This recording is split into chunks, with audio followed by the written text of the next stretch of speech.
Meu netinho de apenas 5 aninhos me olhou com aqueles olhinhos cheios de lágrima e perguntou: Vovó, por que a senhora está com esse machucado feio no rosto? Foi nesse momento que eu soube que precisava contar minha história, porque se eu não contar, quem vai alertar outras mulheres sobre o que eu passei? Oi, meu povo querido. Meu nome é Valdira, tenho 58 anos e moro aqui no interior de Pernambuco. Hoje eu vou dividir com vocês a história mais dolorosa da minha vida, mas que também foi a que me ensinou o que é ser uma mulher de verdade. Se você está me escutando agora, saiba que sua presença aqui já está ajudando outras pessoas que passam pela mesma situação que eu passei. Eu preciso começar essa história pelo final, porque foi só depois de tudo que aconteceu que eu entendi que o que eu chamava de amor durante 38 anos era na verdade uma prisão. Era a madrugada de uma terça-feira quando acordei com uma dor tão forte no peito que pensei que fosse ter um infarto. Mas não era o coração não, minha gente. Era minha alma gritando. Era meu corpo pedindo socorro depois de anos sendo maltratado por quem deveria me proteger. Levantei da cama onde dividia há quase 4 décadas com Severino, o homem que um dia eu jurei amar até a morte nos separar. E quando olhei no espelho do banheiro, vi uma mulher que eu não reconhecia mais. O rosto inchado, o olho roxo, o lábio partido, as marcas no pescoço onde as mãos dele tinham apertado na noite anterior. Mas o que mais me doía não eram as marcas no corpo, eram as marcas na alma. Eram os anos de humilhação, de desrespeito, de violência que eu tinha normalizado porque achava que era assim mesmo que tinha que ser. Quantas vezes eu tinha me olhado naquele mesmo espelho e inventado desculpas para as marcas? Quantas vezes tinha mentido para os vizinhos, para a família, para mim mesma, dizendo que tinha caído, que tinha batido na porta, que tinha tropeçado. Naquela madrugada, com 58 anos de idade, depois de 38 anos de casamento, eu finalmente entendi que não era amor o que eu sentia por Severino. Era medo. Medo de ficar sozinha, medo de não conseguir me sustentar, medo do que as pessoas iam falar, medo de admitir que tinha desperdiçado a melhor parte da minha vida com um homem que não me via como gente. E vocês que estão me ouvindo, se inscrevam no canal porque toda a história que eu conto aqui pode ser a história que vai salvar a vida de alguém. Todo mês eu faço sorteio para quem mais comenta e interage, porque acredito que quando a gente compartilha nossas dores, a gente diminui o sofrimento de outras pessoas. Mas deixa eu contar desde o comecinho, porque essa história não começou naquela madrugada terrível. Começou muito antes, quando eu era uma menina de apenas 19 anos, cheia de sonhos e ilusões, morando numa cidadezinha pequena aqui no sertão, onde todo mundo conhece todo mundo e onde as mulheres eram criadas para casar, ter filhos e obedecer ao marido. Meu pai, que Deus o tenha, sempre dizia: mulher que presta é mulher que obedece. E eu cresci acreditando nisso. Cresci achando que minha função na vida era ser uma boa esposa e uma boa mãe. Severino era caminhoneiro, um homem bonito, alto, forte, que falava bonito e que me prometeu o mundo quando começou a me namorar. Ele tinha 28 anos e eu achava que era a mulher mais sortuda do mundo por ter chamado a atenção de um homem tão cobiçado. Todas as meninas da cidade queriam namorar com ele, mas ele escolheu a mim. Que bobinha eu era, minha gente. Que bobinha. Ele não me escolheu por amor. Me escolheu porque viu em mim uma menina obediente, submissa, que não ia questionar nada do que ele fizesse. Os primeiros sinais começaram ainda no namoro, mas eu era tão inexperiente, tão ingênua, que achava que era ciúme, que era amor.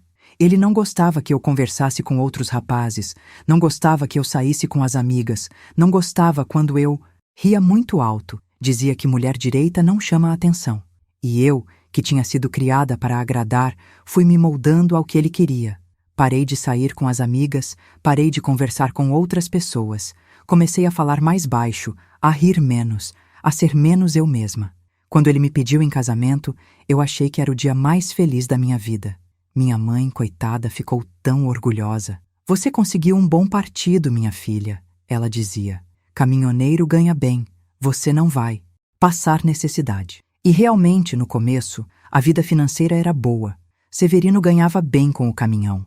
A gente conseguiu alugar uma casinha pequena, mas arrumadinha, e eu me dediquei a ser a esposa perfeita que tinha sido ensinada a ser. Acordava às 5 da manhã para fazer o café do jeito que ele gostava. Preparava a marmita com o maior carinho, lavava e passava as roupas dele, mantinha a casa sempre limpa e arrumada. Quando ele chegava das viagens, eu estava sempre bonita, sempre sorrindo, sempre pronta para recebê-lo como se fosse um rei. E por um tempo, por alguns meses, eu até achei que estava vivendo um conto de fadas. Mas os contos de fadas não existem na vida real, minha gente. Na vida real, os príncipes às vezes se revelam monstros. A primeira vez que ele levantou a mão para mim foi num domingo, depois de apenas 4 meses de casados. Eu tinha queimado o feijão porque estava conversando com a vizinha na porta e perdi a hora. Quando ele chegou para almoçar e viu que a comida tinha queimado, os olhos dele mudaram. Ficaram frios, duros, como se eu tivesse cometido o maior crime do mundo.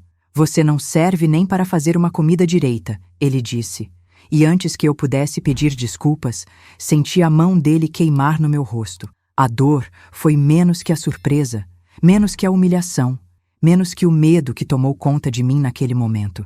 Eu fiquei parada, com a mão no rosto, olhando para ele como se estivesse vendo um estranho. E talvez estivesse mesmo.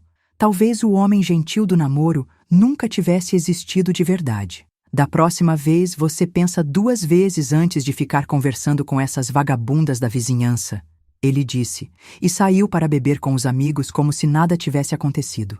Eu fiquei o resto do domingo chorando, olhando para o meu rosto no espelho, vendo a marca vermelha da mão dele na minha bochecha. Pensava em contar para minha mãe, pensava em voltar para a casa dos meus pais, mas aí lembrava das palavras que tinha ouvido a vida inteira. Casamento é para toda a vida. O que Deus uniu, o homem não separa. Lugar de mulher casada é do lado do marido. E quando ele voltou à noite, bêbado, mas arrependido, me pedindo perdão, dizendo que tinha sido o álcool, que nunca mais ia acontecer, que me amava mais que tudo, eu perdoei. Que burra eu fui, meu Deus, que burra! Porque aquela não foi nem a primeira nem a última vez. Foi só o começo de um ciclo que ia se repetir pelos próximos 38 anos da minha vida. Primeiros anos, as agressões eram esporádicas, de mês em mês, às vezes de 2 em 2 meses. Sempre tinha uma desculpa. A comida que não estava boa, a casa que estava bagunçada, eu que tinha dado muita confiança para algum vizinho, eu que estava gastando demais no mercado. Qualquer coisa servia de motivo para as mãos dele encontrarem meu corpo, para os gritos dele ecoarem pela casa, para minha autoestima ir sendo destruída pedacinho por pedacinho. Com 1 ano de casada, engravidei. Da Rosemary. Pensei que a chegada de um filho ia mudar tudo, que ia despertar o lado bom do Severino, que a paternidade ia fazer dele um homem melhor. Como eu estava enganada. Se antes ele me batia por qualquer motivo, na gravidez piorou. Dizia que eu estava feia, que estava gorda demais, que nem grávida eu prestava para alguma coisa. Um dia, quando eu estava com 6 meses de gestação, ele chegou embriagado e me empurrou com tanta força que caí de bruços no chão. A dor que senti, naquele momento, não era só física. Era a dor de perceber que nem esperando um filho dele eu merecia respeito. Sangrei a noite toda, pensei que ia perder a menina, mas Deus foi misericordioso e Rosemary nasceu saudável 9 meses depois. Mas eu sabia que aquela queda podia ter matado minha filha, e mesmo assim eu continuei calada, continuei fingindo que tudo estava normal, continuei vestindo roupas que escondessem as marcas. Quando Rosemary nasceu, eu achei que finalmente tinha encontrado um propósito na vida. Aquela criaturinha pequenina dependia de mim, precisava de mim, me amava incondicionalmente. Nos primeiros meses, enquanto eu amamentava, Severino até que ficou mais calmo. Mas logo que a menina completou 6 meses e começou a dormir melhor, as agressões voltaram com força total. Uma noite, Rosemary estava chorando muito, devia ser cólica de bebê, e eu tentava acalmá-la no quarto. Severino chegou da rua irritado, queria silêncio para dormir e, quando a menina não parava de chorar, ele perdeu a paciência. "Faz essa moleque calar a boca ou eu faço", ele gritou. Quando tentei explicar que era normal bebê chorar, que ela provavelmente estava com fome, ele me deu um tapa tão forte que eu voei para o outro lado do quarto. Rosemary chorou mais ainda com o barulho, e foi aí que vi o lado mais assombrado daquele homem. Ele se aproximou do berço com uma expressão que me gelou o sangue. Corri e me coloquei entre ele e minha filha. Pelo amor de Deus, Severino, ela é só um bebê, implorei. Ele me olhou com tanto ódio que pensei que ia me matar ali mesmo. Então ensina logo essa menina a respeitar o pai, disse, e saiu batendo a porta. Naquela noite, abraçada com minha filha pequenina, tomei uma decisão que mudaria nossa vida para sempre. Jamais permitiria que ele encostasse um dedo nela. Eu podia aguentar tudo, podia aceitar todas as humilhações, mas minha filha seria protegida custe o que custasse. E por incrível que pareça, consegui. Durante todos os anos que se seguiram, Severino nunca tocou em Rosemary. Ela cresceu vendo o pai me maltratar. Cresceu acostumada com os gritos, com a violência, mas ele nunca pôs a mão nela. 2 anos depois, engravidei do Joseilton. Dessa vez, eu já sabia o que esperar. Sabia que a gravidez não ia mudar nada, que ele continuaria do mesmo jeito, que eu continuaria sofrendo. Mas também sabia que mais uma criança significava mais uma razão para eu continuar viva, para eu continuar lutando. Joseilton nasceu forte e saudável, um menino alegre que trazia luz para os meus dias mais escuros. Com 2 crianças pequenas em casa, minha vida se tornou ainda mais difícil. Severino exigia que a casa estivesse sempre limpa, que as crianças estivessem sempre quietas, que eu estivesse sempre bonita e disponível para ele. Mas como fazer tudo isso cuidando de 2 bebês praticamente sozinha? Ele viajava semanas inteiras trabalhando como caminhoneiro, me deixava sem dinheiro suficiente, sem ajuda, sem apoio, e quando voltava queria encontrar tudo perfeito. As agressões ficaram mais frequentes e mais violentas. Não era mais só tapa no rosto. Eram socos, puxões de cabelo, chutes quando eu caía no chão. Várias vezes pensei que ia morrer. Várias vezes achei que não ia acordar no dia seguinte. Mas sempre acordava, sempre levantava, sempre cuidava das crianças e fingia que estava tudo bem. Os vizinhos sabiam o que acontecia. Como não saber? As paredes eram finas, os gritos eram altos, e nas manhãs seguintes às brigas mais feias eu aparecia com o rosto marcado. Mas ninguém falava nada. Era como se fosse normal, como se fosse aceito que marido batesse em mulher, como se não fosse problema de ninguém. Em briga de marido e mulher, ninguém mete a colher. Era o que diziam. E eu ia aceitando, ia normalizando, ia morrendo por dentro. Minha mãe percebia quando eu ia visitá-la com as marcas, mas ela também não sabia o que fazer. Reza muito, minha filha. Era o conselho que ela me dava. Deus vai tocar o coração dele. E eu rezava, meu povo. Como eu rezava. Passava horas de joelhos no quarto, pedindo para Deus mudar meu marido, pedindo força para aguentar, pedindo proteção para meus filhos. Mas parece que Deus tinha outros planos para mim. Quando Rosemary completou 5 anos e Joseilton 3, eles começaram a entender o que acontecia entre o pai e a mãe. Rosemary, que sempre foi uma menina esperta, começou a me perguntar por que eu estava sempre machucada, por que o papai gritava tanto, por que eu chorava escondida no banheiro. Como explicar para uma criança de 5 anos que o pai dela é um monstro? Como dizer que o homem que deveria proteger nossa família é quem mais nos machuca? Foi nessa época que eu comecei a trabalhar fora pela primeira vez. Consegui um emprego numa fábrica de roupas, ganhava pouco, mas era meu dinheiro, era minha independência. Severino não gostava nada da ideia. Dizia que mulher dele não precisava trabalhar, que lugar de mãe era em casa cuidando dos filhos. Mas a necessidade falou mais alto. O dinheiro dele mal dava para as despesas básicas, e as crianças precisavam de roupa, de remédio, de escola. Trabalhar fora foi a primeira vez em anos que eu me senti gente. Na fábrica, eu era Valdira, a funcionária dedicada, a colega querida, a mulher que sabia fazer seu serviço. Não era a esposa apanhada, a mulher que não prestava, a que não sabia fazer nada direito.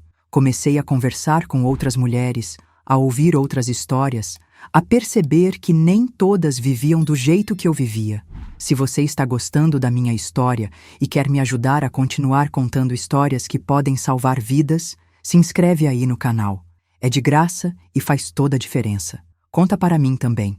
Você já passou por alguma situação parecida? Conhece alguém que está vivendo isso? Sua história pode ajudar outras pessoas. Mas como eu ia dizendo, o trabalho me abriu os olhos para muita coisa. Comecei a entender que não era normal viver com medo, que não era normal apanhar do marido, que não era normal os filhos crescerem vendo violência dentro de casa. Mas entender e conseguir fazer alguma coisa são duas coisas muito diferentes, minha gente. Muito diferentes. Para me fazer parar, disse que Joséilton estava ficando muito levado porque não tinha mãe em casa, que Rosemeire estava respondona porque estava aprendendo coisa ruim com as outras mulheres que eu convivia. A verdade é que ele não suportava me ver conversando com outras pessoas, tendo meu próprio dinheiro, saindo de casa todos os dias. A gota d'água foi quando uma colega da fábrica, a Conceição, me convidou para o aniversário da filha dela numa tarde de sábado. Era a primeira vez em anos que alguém me convidava para alguma coisa, que eu me sentia incluída em algum lugar. Fiquei tão feliz que até comprei um vestido novo com meu dinheiro, me arrumei toda e levei as crianças comigo. Foi uma tarde linda. As crianças brincaram, eu conversei com outras mães, ri como não ria há muito tempo. Quando cheguei em casa às 7 da noite, Severino estava esperando na porta com uma cara que eu nunca tinha visto antes. Os olhos dele estavam vermelhos de raiva, as mãos fechadas, em punho, e eu soube na hora que alguma coisa muito ruim ia acontecer. "Onde você estava, sua vagabunda?" Foram as primeiras palavras que ele disse quando eu botei o pé dentro de casa. Tentei explicar sobre o aniversário, mostrei até o convite que Conceição tinha me dado, mas ele não quis nem ouvir. "Você acha que eu sou palhaço? Acha que não sei que tipo de mulher fica se exibindo por aí com vestido novo?" Ele gritou enquanto arrancava o vestido que eu tinha comprado com tanto carinho. As crianças começaram a chorar, assustadas com a gritaria, e eu tentei levá-las para o quarto, mas ele não deixou. Disse que elas precisavam ver que tipo de mãe tinham, precisavam aprender desde cedo a não confiar em mulher. Foi a primeira vez que as crianças viram o pai me bater de verdade. Antes eu sempre conseguia esconder. Sempre levava as agressões para o quarto ou esperava elas dormirem. Mas naquela noite, ele não se importou. Na frente dos meus filhos pequenos, Severino me deu uma surra que eu pensei que não ia sobreviver. Rosemeire, com apenas 5 anos, se jogou em cima de mim tentando me proteger.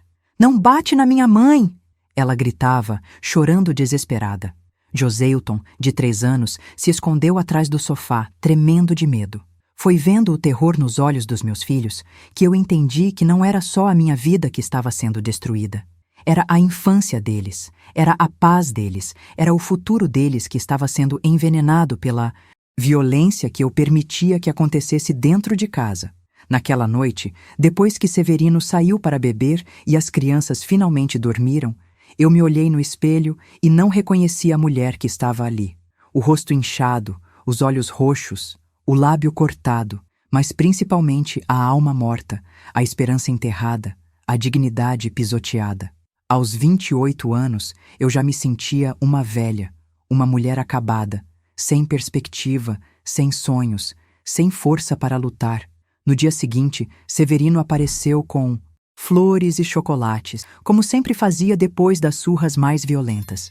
Pediu perdão, disse que tinha bebido demais, que eu era a mulher da vida dele, que não conseguia viver sem mim. E como sempre, eu perdoei. Mas dessa vez foi diferente. Dessa vez, enquanto eu fingia que acreditava nas promessas dele, alguma coisa dentro de mim começou a morrer definitivamente. Parei de trabalhar na fábrica porque ele exigiu.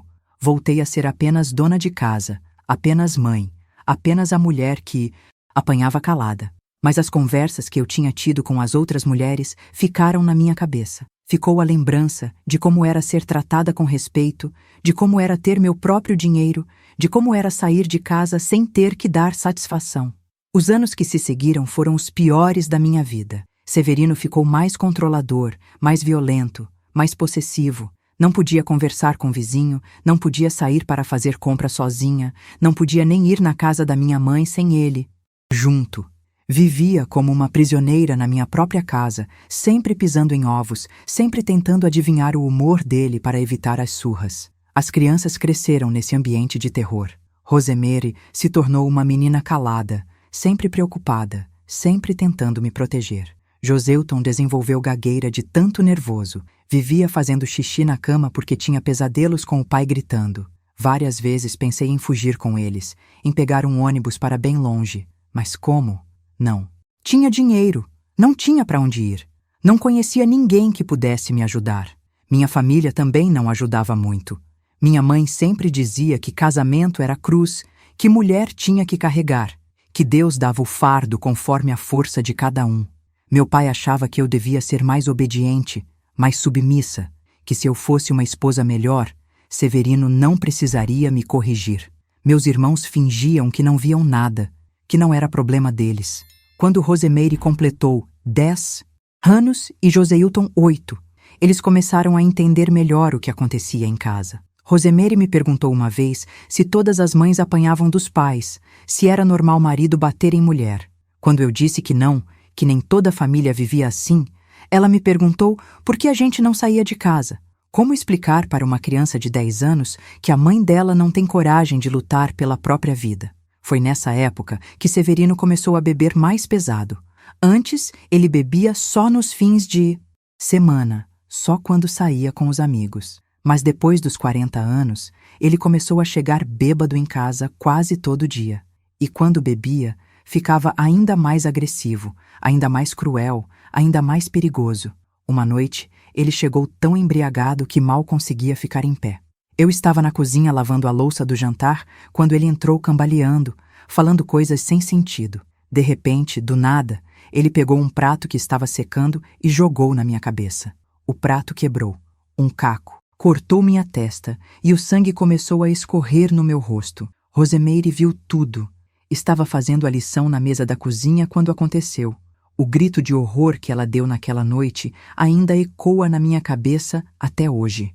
Ela correu para o quarto, pegou a toalha mais limpa que achou e voltou para estancar o sangue da minha testa. Uma menina de 10 anos cuidando da mãe ferida enquanto o pai dormia bêbado no sofá como se nada tivesse acontecido.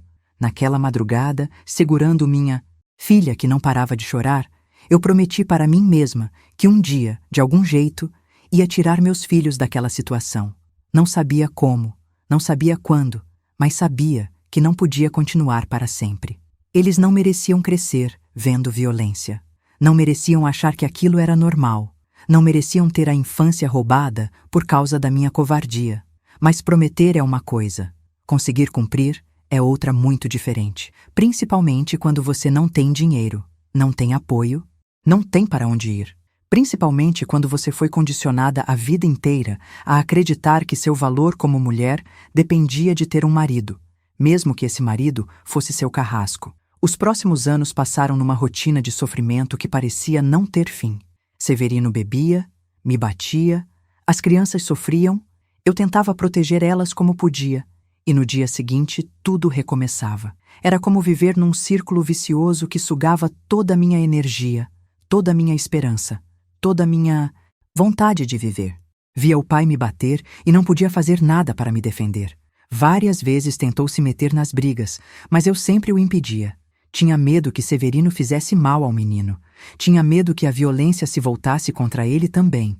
Preferia apanhar sozinha a ver meu filho machucado. Foi nessa época que Severino começou a demonstrar interesse em outras mulheres de forma mais descarada.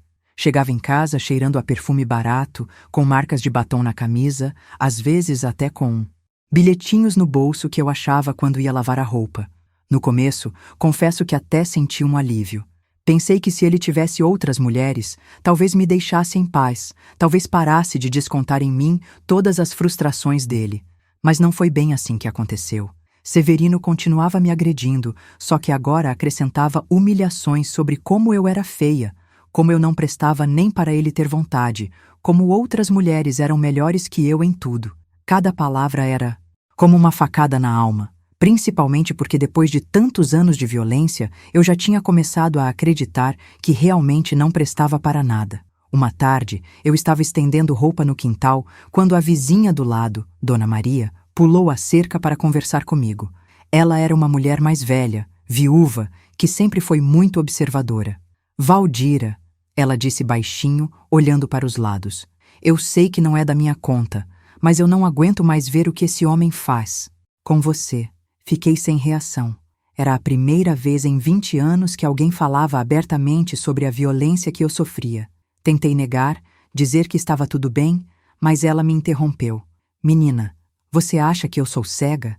Acha que eu não vejo quando você aparece com o rosto inchado? Acha que eu não escuto os gritos? As lágrimas começaram a cair, sem eu conseguir controlar. Dona Maria me abraçou ali mesmo no quintal e pela primeira vez em décadas eu me senti acolhida por alguém.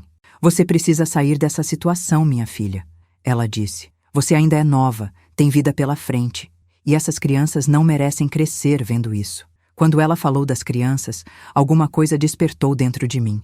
Uma força que eu pensava que tinha morrido há muito tempo. Mas para onde eu vou, Dona Maria? Como vou sustentar 2 filhos sozinha? Ela ficou pensativa por um momento. Minha irmã mora em Recife, trabalha numa casa de família há mais de 10 anos. A patroa dela sempre precisa de gente para trabalhar. Você quer que eu converse com ela? Foi a primeira vez em anos que vi uma porta se abrindo na minha frente. Naquela noite, não consegui dormir pensando na conversa com Dona Maria. Será que eu teria coragem de recomeçar a vida aos 38 anos? Será que conseguiria sustentar os filhos trabalhando como doméstica? Será que não era melhor continuar aguentando até as crianças crescerem? Minha cabeça fervilhava de dúvidas, mas meu coração, pela primeira vez em muito tempo, sentiu uma pontinha de esperança. Severino percebeu que eu estava diferente. Sempre foi esperto para notar quando alguma coisa mudava no meu comportamento. Começou a me vigiar mais de perto, a fazer mais perguntas sobre onde eu ia, com quem conversava. Uma tarde me pegou conversando com Dona Maria no portão e ficou desconfiado. O que vocês duas estavam falando? Perguntou assim que entramos em casa. Nada demais, respondi. Só conversas de mulher. Mas ele não acreditou. Naquela noite, me deu uma surra pior que o normal, dizendo que eu estava tramando alguma coisa contra ele, que eu estava contando nossos problemas para a vizinhança, que eu era uma fofoqueira sem vergonha. A cada soco, a cada tapa, eu pensava na conversa com Dona Maria e na possibilidade de uma vida diferente. 2 semanas depois, Dona Maria apareceu no meu portão com uma notícia que mudaria tudo. Valdira, conversei com minha irmã. A patroa dela precisa de uma empregada interna. O salário não é muito, mas tem casa e comida garantidas. E ela disse que não se importa que você leve as crianças. Meu coração quase saiu pela boca. Era a chance que eu estava esperando há 20 anos. Mas como eu vou sair daqui sem ele perceber? Perguntei apavorada. Dona Maria já tinha pensado em tudo. Na próxima viagem dele, você arruma suas coisas e vai embora. Deixa uma carta explicando, mas não diz para onde foi. Quando ele voltar, você já estará longe e segura. Era arriscado, era assustador, mas era minha única chance de liberdade. Severino viajou numa terça-feira de manhã. Disse que ia ficar fora 1 semana inteira, indo até o Rio Grande do Sul. Assim que o caminhão dele sumiu na estrada, comecei a colocar o plano em prática. Peguei uma mala velha que estava guardada no alto do guarda-roupa e comecei a separar as roupas essenciais, as nossas e das crianças. Rosemary ficou eufórica quando contei o plano. Mãe, finalmente, eu já estava pensando que a gente ia morrer nessa casa. Joselton, mais cauteloso, perguntou se o pai não ia nos encontrar, se não ia dar problema. Expliquei que íamos para bem longe, que ia ser difícil ele descobrir onde estávamos, que finalmente íamos ter paz. Gostaria de saber o que vocês estão achando da minha história até aqui. Já passaram por alguma situação parecida? Conhecem alguém que precisa de ajuda para sair de um relacionamento abusivo? Contem para mim nos comentários, porque às vezes um relato pode salvar uma vida. E se inscrevam no canal para acompanhar o final dessa jornada. Passei 2 dias arrumando tudo com cuidado, separando apenas o essencial. Não podia levar muita coisa porque chamar atenção. Dona Maria me ajudou com dinheiro para a passagem de ônibus e me deu o endereço da irmã dela em Recife. Você vai conseguir, minha filha, ela dizia. Vai ser difícil no começo, mas vai conseguir. Na quinta-feira de manhã, antes do sol nascer, nós 3 saímos de casa pela última vez. Deixei uma carta para Severino explicando que tinha ido embora, que não aguentava mais viver daquele jeito, que ele não precisava nos procurar porque não íamos voltar. Não disse para onde estávamos indo, não dei nenhuma pista que pudesse facilitar ele nos encontrar. O ônibus para Recife saía às 6 da manhã. Chegamos na rodoviária quando ainda estava escuro, carregando uma mala e muitas esperanças. Rosemary segurava firme a mão do irmão, os 2 nervosos, mais animados com a perspectiva de uma vida nova. Quando o ônibus começou a andar e nossa cidadezinha ficou para trás, eu senti pela primeira vez em 20 anos que estava respirando ar puro. A viagem durou 8 horas. 8 horas olhando pela janela, vendo a paisagem mudar, pensando no que nos esperava. Tinha medo do futuro, mas tinha ainda mais medo do passado. Sabia que não seria fácil recomeçar com 2 filhos adolescentes, sem dinheiro, sem conhecer ninguém. Mas qualquer dificuldade seria melhor que continuar vivendo no inferno que nossa casa tinha se tornado. Quando chegamos em Recife, a irmã de Dona Maria estava nos esperando na rodoviária. Uma mulher simpática que nos recebeu com carinho e nos levou para conhecer a família onde eu ia trabalhar. Foi o primeiro dia de uma nova vida, o primeiro dia em que eu voltei a ter esperança no futuro. Carminha e seu Joaquim eram pessoas educadas, respeitosas, que tratavam os empregados com dignidade. Nunca ninguém gritou comigo, nunca ninguém me desrespeitou, nunca ninguém levantou a mão para mim.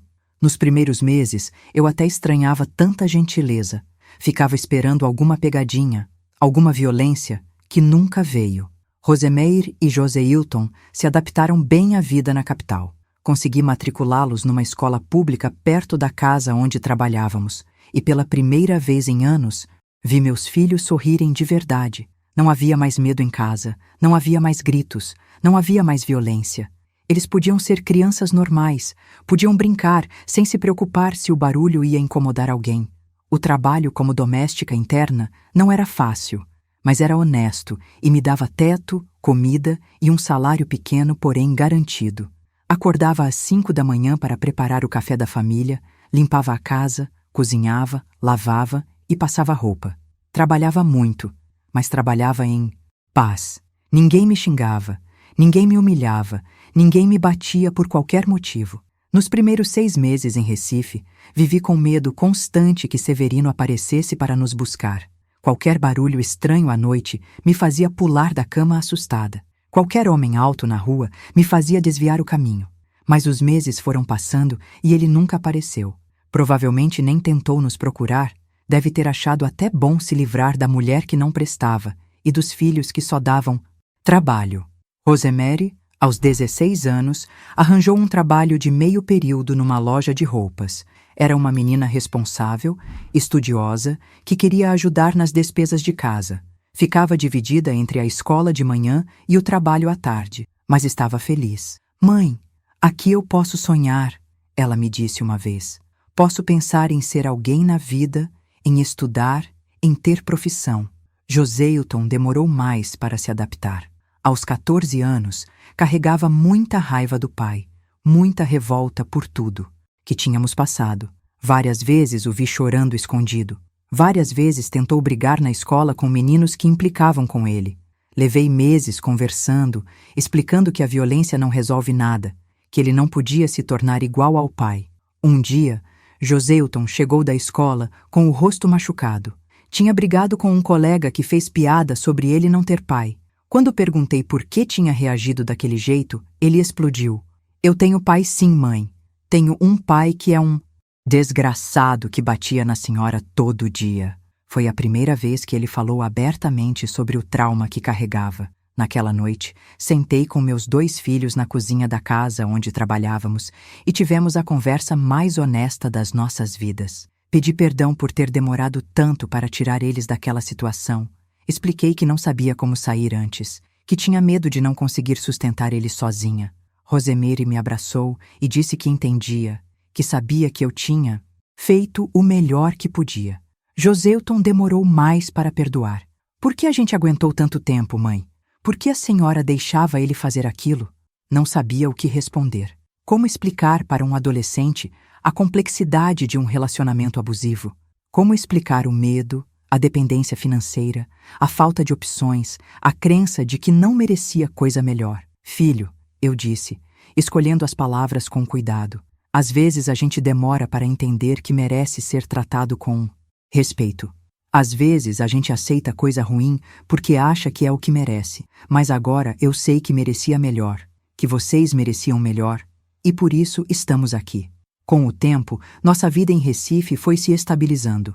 2 anos depois da nossa chegada, eu já tinha conseguido alugar um quartinho pequeno nos fundos de uma casa, onde podíamos ter nossa privacidade. Não era muito, mas era nosso.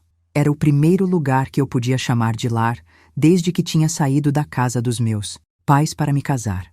Rosemeire terminou o ensino médio e conseguiu uma bolsa para fazer curso técnico em enfermagem. Joseilton se encontrou no futebol e entrou para as categorias de base de um time pequeno da cidade. Ver meus filhos crescendo, se desenvolvendo, tendo oportunidades que nunca teriam na nossa cidade pequena, era a maior recompensa que eu podia ter. Uma tarde, 3 anos depois da nossa fuga, estava trabalhando na casa de Dona Carminha quando ela me chamou para uma conversa. Valdira, você mudou muito desde que chegou aqui, ela disse. Está mais confiante, mais alegre, mas eu percebo que ainda carrega muita tristeza. Era verdade. Por mais que estivesse bem melhor, ainda tinha pesadelos, ainda me assustava com barulhos altos, ainda tinha dificuldade para confiar nas pessoas. Dona Carminha me indicou um posto de saúde que tinha atendimento psicológico gratuito. Você passou por coisas muito difíceis, precisa de ajuda para processar tudo isso, ela disse com carinho. No começo resisti, achava que conversar com estranhos sobre meus problemas não ia adiantar nada, mas ela insistiu tanto que resolvi tentar. A psicóloga que me atendeu, doutora Helena, foi a primeira pessoa que me explicou que eu tinha sido vítima de violência doméstica, que não era culpa minha, que Severino era um agressor. Parece bobagem, mas até então eu achava que era normal o marido bater em mulher quando ela merecia. Achava que eu tinha provocado, que eu tinha sido uma esposa ruim. Valdira, doutora Helena me disse numa das primeiras consultas, nenhuma mulher merece ser agredida. Não importa o que ela faça, não importa como ela se comporte. Violência nunca é justificável. Foram palavras que mudaram minha percepção sobre toda a minha vida. Finalmente entendi que eu tinha sido vítima, não culpada. As sessões de terapia me ajudaram a entender muita coisa que estava guardada no meu peito. Entendi por que tinha tanta dificuldade para confiar nas pessoas, por que me assustava quando alguém levantava a voz, porque ainda me sentia inferior, mesmo estando numa situação muito melhor. O trauma de 20 anos não se cura de uma hora para outra. 5 anos depois da nossa chegada em Recife, nossa vida tinha mudado completamente. Rosemeire já estava formada em enfermagem e trabalhava num hospital particular. Joseilton tinha sido contratado por um time da 2ª divisão e estava realizando o sonho de ser jogador profissional.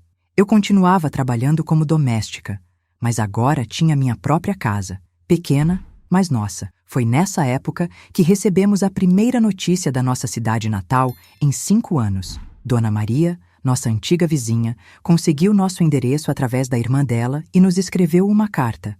Severino tinha se casado de novo, com uma mulher bem mais nova, e continuava sendo o mesmo homem violento de sempre.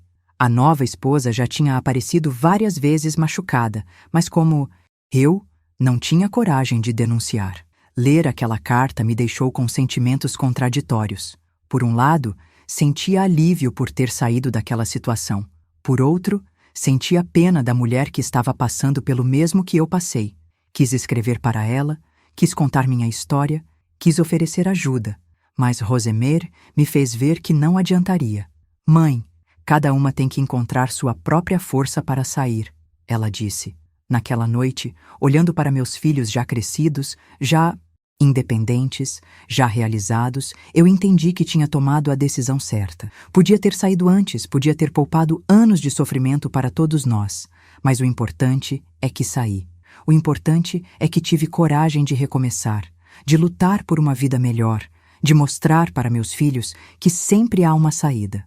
A vida em Recife não era perfeita, mas era nossa. Era construída com dignidade, com respeito, com amor. E isso fazia toda a diferença. Sentir uma mulher completa. Não a esposa de alguém, não a vítima de violência, mas Valdira, uma mulher trabalhadora, honesta, que havia criado 2 filhos maravilhosos praticamente sozinha. Rosemeire já estava namorando um rapaz sério, enfermeiro como ela, e Joseilton tinha conseguido um contrato melhor com um time da 1ª divisão. Foi nessa época que conheci Antônio. Ele era viúvo, carpinteiro, um homem de 52 anos que morava na mesma rua que nós. Sempre cumprimentava quando Passava pela nossa casa, sempre educado, sempre gentil. Um dia, quando estava voltando do mercado carregada de sacolas pesadas, ele se ofereceu para me ajudar. Deixa eu carregar isso para a senhora, dona Valdira, disse com um sorriso sincero. No começo fiquei desconfiada. Depois de tudo que tinha passado com Severino, qualquer aproximação masculina me deixava em alerta. Mas Antônio era diferente. Nunca tentou se impor, nunca foi inconveniente, nunca me pressionou para nada. Aos poucos, fomos desenvolvendo uma amizade baseada em respeito mútuo e conversas sinceras. Antônio tinha perdido a esposa em um acidente de trânsito 3 anos antes. Tinha 2 filhas já casadas que moravam em outros estados. Estava sozinho, trabalhando muito para não pensar na solidão, tentando reconstruir a vida depois da perda. Quando contei minha história para ele, aos poucos, em conversas de portão, ele ficou chocado com tudo que eu tinha passado. Como um homem pode fazer isso? Com a própria família? Ele perguntava, balançando a cabeça. Mulher tem que ser protegida, respeitada, amada. Não entendo como alguém pode levantar a mão para quem deveria cuidar. Eram palavras que eu nunca tinha ouvido de um homem antes. Durante 20 anos, Severino me convenceu que eu merecia ser maltratada, que era assim que tinha que ser. Nosso relacionamento foi se desenvolvendo muito devagar. Levou quase 2 anos para ele me pedir em namoro. E mesmo assim foi tudo muito respeitoso. Dona Valdira, a senhora gostaria de namorar comigo? Perguntou numa tarde de domingo, depois de meses conversando no portão. Mas só se a senhora quiser, sem pressão nenhuma. Rosimeire e Joseilton gostaram muito de Antônio desde o primeiro momento. Ele tratava meus filhos como se fossem seus próprios, sempre interessado nos estudos dela, nos jogos dele, sempre disposto a ajudar no que precisassem. Mãe, esse homem é diferente, Rosimeire me disse uma vez. Dá para ver. Nos olhos dele que tem bom coração. Namorar Antônio foi uma experiência completamente nova para mim. Ele me levava para passear no centro da cidade, me apresentava para os amigos dele com orgulho, sempre me tratava como uma dama. Nunca gritou comigo, nunca me desrespeitou, nunca demonstrou qualquer sinal de violência. Quando brigávamos por alguma bobagem, conversávamos até resolver o problema. 2 anos depois que começamos a namorar, Antônio me pediu em casamento. Confesso que fiquei apavorada. A palavra casamento ainda me trazia lembranças ruins, ainda me assustava a ideia de dividir a vida com um homem. Antônio, eu tenho medo, confessei. Tenho medo de me casar e você mudar, ficar igual ao meu ex-marido. Ele segurou minhas mãos com carinho e disse: Valdira, eu entendo seu medo, mas eu nunca vou ser como aquele homem. Se você aceitar se casar comigo, vou passar a vida toda provando que nem todo homem é igual. E foi exatamente isso que ele fez. Casamos numa cerimônia pequena, só com nossos filhos e alguns amigos próximos. E desde o primeiro dia, ele me provou que existem homens de bem no mundo. Com Antônio, descobri o que era um casamento de verdade. Parceria, companheirismo, respeito mútuo. Ele me ajudava nas tarefas de casa, eu ajudava ele na marcenaria quando precisava. Conversávamos sobre tudo, decidíamos tudo juntos, nunca um mandava no outro. Era a primeira vez na vida que eu me sentia uma esposa de verdade, não uma empregada ou um saco de pancadas. Rosimeire se casou 2 anos depois de mim. Uma cerimônia linda, onde ela estava radiante de felicidade. Vê-la caminhando até o altar, sabendo que tinha escolhido um homem que a amava e respeitava, foi uma das maiores alegrias da minha vida. Durante 20 anos, eu achei que nunca ia ver minha filha feliz. Nunca ia poder dar a ela um exemplo de relacionamento saudável. Joseilton também encontrou o amor. Uma moça doce, filha de um comerciante da cidade, que o apoiava na carreira e tinha os pés no chão. Quando ele me apresentou ela, vi nos olhos dele a mesma admiração respeitosa que Antônio tinha por mim. Meu filho tinha aprendido, apesar de tudo que viu em casa, a tratar mulher com dignidade. Aos 50 anos, me tornei avó pela primeira vez. Rosimeire teve uma menina, Maria Eduarda, que se tornou a luz dos meus olhos. Pegar aquela criaturinha pequenina no colo, saber que ela ia crescer numa família onde havia amor e respeito, onde não ia presenciar violência nem trauma, foi uma sensação indescritível. Era como se todo o sofrimento que passei tivesse valido a pena para chegar até ali. Antônio se revelou um avô maravilhoso. Mesmo não sendo sangue do sangue dele, tratava Maria Eduarda como se fosse sua neta legítima. Fazia brinquedos de madeira para ela, contava histórias, tinha uma paciência infinita com as birras de criança. Vendo ele com minha neta, eu entendia cada vez mais como tinha desperdiçado tantos anos da minha vida com um homem que não merecia nenhum minuto do meu tempo. Um dia, quando Maria Eduarda tinha 2 anos, ela veio correndo até mim e disse: "Vovó, por que a senhora tem essa marquinha no braço?"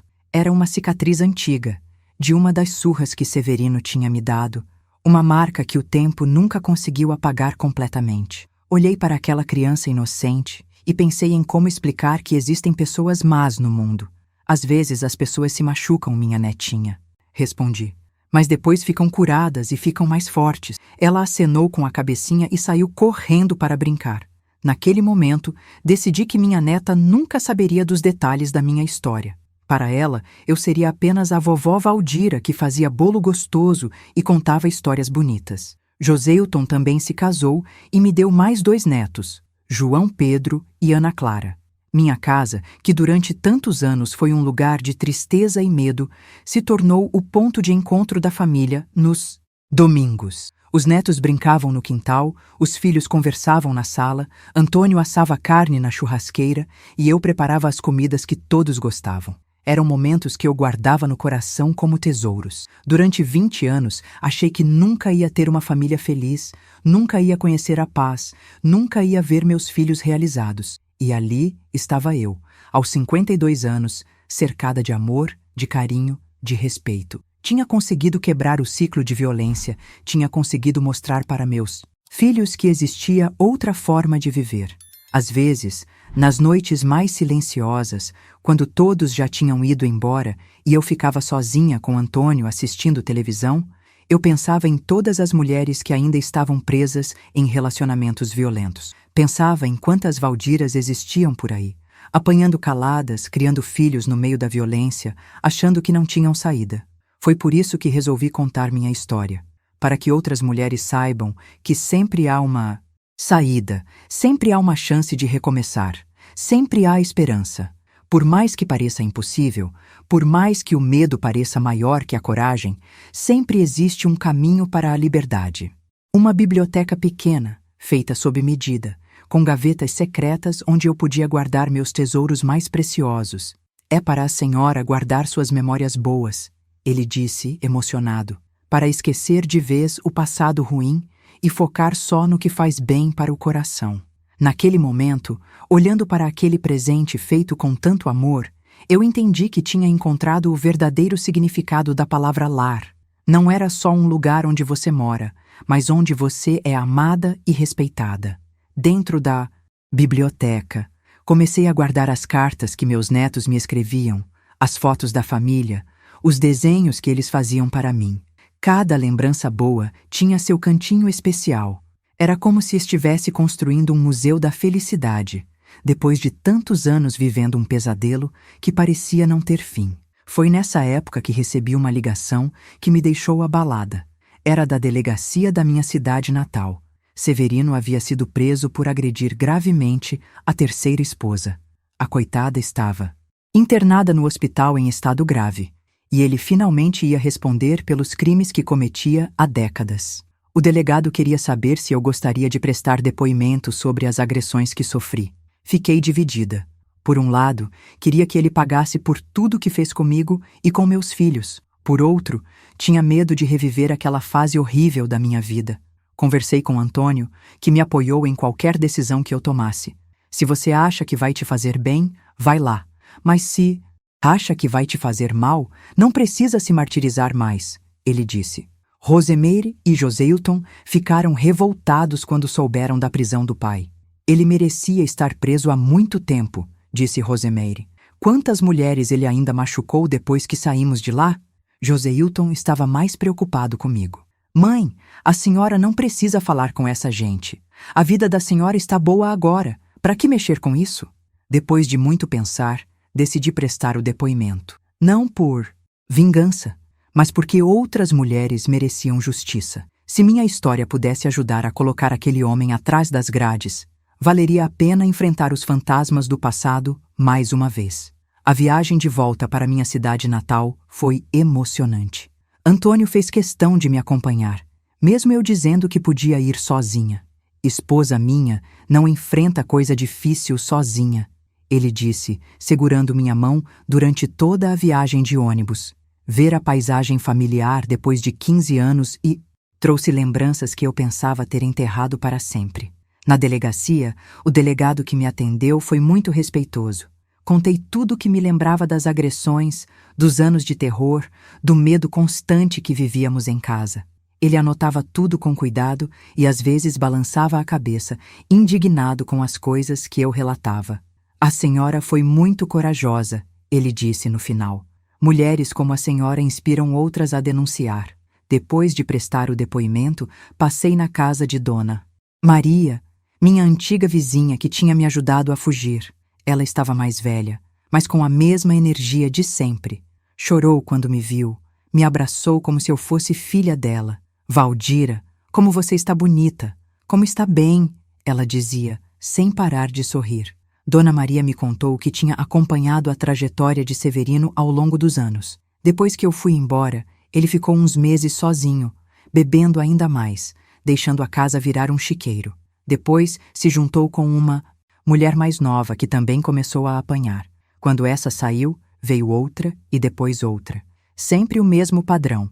Homem violento atraindo mulheres vulneráveis. A última coitada estava em situação pior que a sua, Dona Maria me contou. Ele quebrou 3 costelas dela, deixou o rosto tão inchado que ela ficou irreconhecível. Foi aí que a família dela teve coragem de denunciar.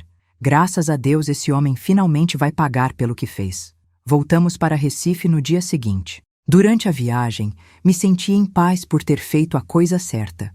Meu depoimento, junto com o das outras vítimas, resultou numa condenação de 12 anos de prisão para Severino. Era tarde demais para consertar o mal que ele tinha feito na minha vida, mas pelo menos outras mulheres estariam protegidas dele por um bom tempo. Alguns meses depois da volta, comecei a frequentar um grupo de apoio para mulheres que sofreram violência doméstica. Era uma iniciativa de uma igreja local, coordenada por uma psicóloga voluntária. No começo, ia só para ouvir, mas com o tempo comecei a compartilhar minha experiência também. Era impressionante como as histórias se repetiam. Mulheres de todas as idades, de todas as classes sociais, contando experiências muito parecidas com a minha. Violência física, psicológica, financeira. Homens que pareciam príncipes no começo do relacionamento e se revelavam verdadeiros demônios depois do casamento. Uma das mulheres do grupo, Edneide, tinha 35 anos e estava numa situação muito parecida com a que eu vivi. Marido caminhoneiro, violento, 2 filhos pequenos, sem família para apoiar. Ela me procurou depois de uma das reuniões. Dona Valdira, como a senhora conseguiu sair? Como encontrou coragem?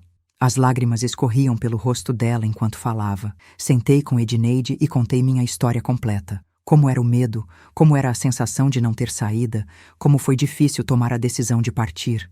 Mas também contei sobre a vida nova que construí, sobre a felicidade que encontrei depois, sobre como vale a pena lutar pela própria dignidade. Você é nova, tem vida pela frente, eu disse para ela. Seus filhos merecem crescer numa casa onde há paz, onde há amor. Você merece ser tratada com respeito. Ajudei Edneide a fazer um plano de fuga parecido com o meu. Conversei com Dona Carminha, que aceitou dar emprego para ela como doméstica. Em 3 meses, Edneide estava livre e recomeçando a vida. Ver outras mulheres conseguindo se libertar me deu uma sensação de propósito que nunca tinha sentido antes. Entendi que todo o sofrimento que passei não tinha sido em vão se pudesse ajudar outras pessoas a não passarem pelo mesmo. Comecei a me envolver mais ativamente na causa, participando de palestras, compartilhando minha história sempre que necessário. Antônio me apoiava totalmente nessa missão. Você nasceu para ajudar as pessoas, ele dizia. Sua história pode salvar muitas vidas. E realmente salvou.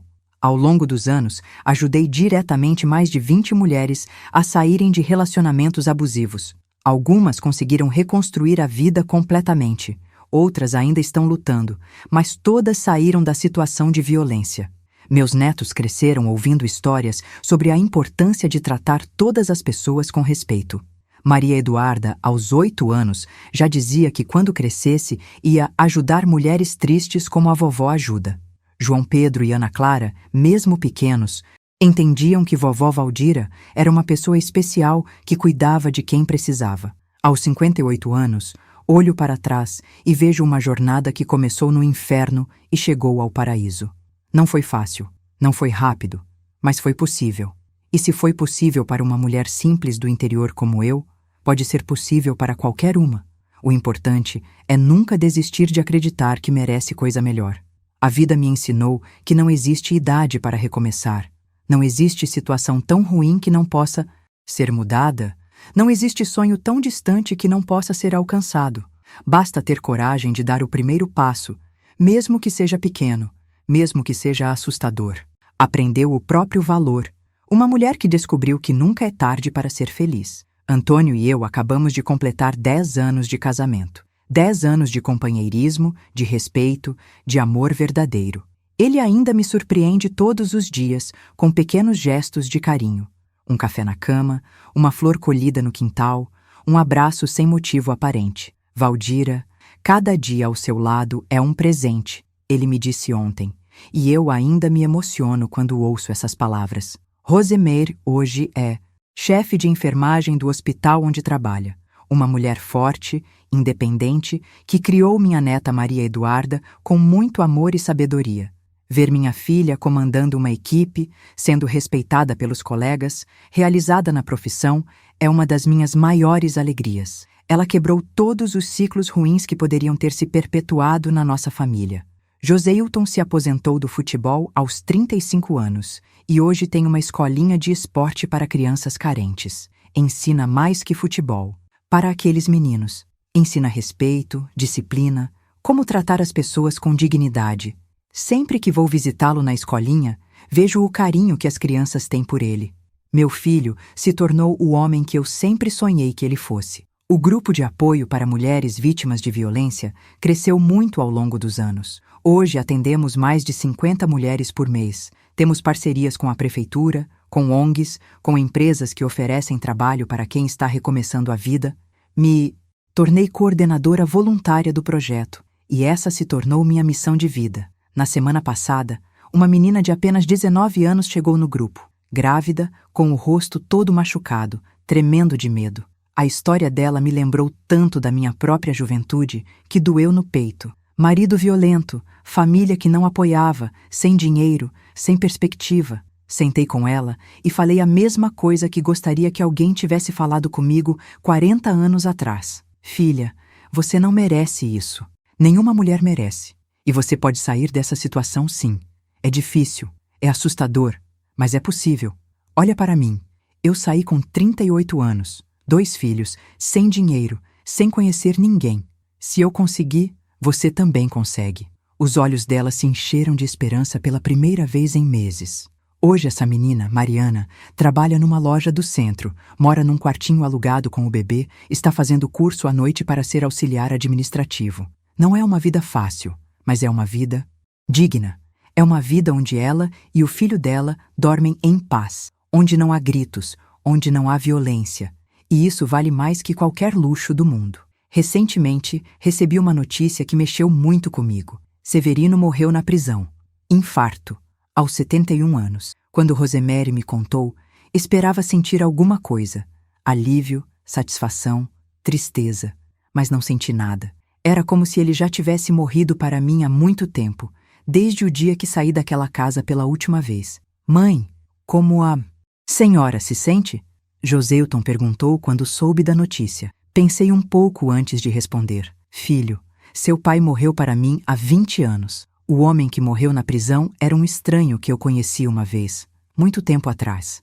E era exatamente assim que eu me sentia. Maria Eduarda, minha neta mais velha, hoje tem 12 anos e é uma menina inteligente, questionadora, cheia de personalidade. Ontem ela me perguntou por que eu ajudo tantas mulheres, por que dedico tanto tempo do meu dia para cuidar de pessoas que nem são da família. Sentei com ela e expliquei da forma mais simples que consegui. Netinha, quando a gente passa por dificuldades na vida e consegue superá-las, a gente tem uma responsabilidade: ajudar outras pessoas que estão passando pelas mesmas dificuldades. É como se fosse uma corrente do bem. Cada mulher que a gente ajuda pode ajudar outras, e assim a gente vai espalhando esperança pelo mundo. Ela ficou pensativa por um momento e depois disse: quando eu crescer, quero ajudar as pessoas também. Quero ser igual à vovó. Naquele momento, entendi que toda a dor que passei, toda a luta que enfrentei, valeu a pena. Minha neta está crescendo, sabendo que pode fazer a diferença no mundo, que pode usar suas experiências para ajudar outros. No mês passado, fui convidada para dar uma palestra numa escola para adolescentes. Falei sobre relacionamentos saudáveis, sobre os sinais de violência, sobre como pedir ajuda quando necessário. No final, uma menina de 16 anos se aproximou de mim. Dona Valdira, minha mãe apanha do meu padrasto. O que eu posso fazer? Conversei com ela, dei meu telefone, expliquei que ela podia procurar o grupo de apoio. Uma semana depois, a mãe dela apareceu na nossa reunião. Mais uma história de sofrimento que podíamos ajudar a transformar em história de superação. É para isso que eu vivo hoje, para ser ponte entre o desespero e a esperança. Antônio sempre diz que eu nasci de novo quando saí daquela vida de violência. E é verdade. A Valdira, que apanhava calada, morreu naquele dia em que peguei meus filhos e fugi para Recife. A Valdira que existe hoje nasceu na liberdade, cresceu no amor, se fortaleceu na luta pelos seus direitos e pelos direitos de outras mulheres. Se você está me ouvindo e está passando por uma situação parecida, quero que saiba, você não está sozinha. Existem pessoas dispostas a ajudar. Existem caminhos para sair da violência. Existe vida depois do sofrimento. Não tenha medo de pedir ajuda. Não tenha vergonha de denunciar. Não aceite que digam que você merece ser maltratada. E se você conhece alguém que está sofrendo violência, não finja que não vê. Às vezes, uma palavra de apoio, um gesto de solidariedade, pode ser o empurrãozinho que a pessoa precisa para tomar coragem. Seja a Dona Maria da história de alguém. Seja a ponte entre o inferno e a liberdade. Quero agradecer a todos que me acompanharam até aqui, que ouviram minha história com carinho e atenção. Se inscrevam no canal, porque toda semana eu trago histórias reais que podem tocar corações e mudar vidas. Conto com vocês para espalhar essa mensagem de esperança. Deixem seus comentários contando suas próprias experiências, suas superações, suas histórias de coragem. Lembrem-se sempre, não importa a idade que vocês tenham, não importa há quanto tempo estão numa situação ruim, sempre é possível recomeçar. Sempre é possível ser feliz. Sempre é possível descobrir que vocês valem muito mais do que imaginam. A vida me ensinou que somos mais fortes do que pensamos, mais corajosas do que acreditamos, mais merecedoras de amor e respeito do que nos disseram. E quero que todas as mulheres que me ouvem saibam disso também. Obrigada por me escutarem com tanto carinho. Vocês são parte da minha história de hoje, da minha missão de espalhar esperança. Até a próxima, que Deus abençoe todas vocês e lembrem-se, vocês merecem ser felizes.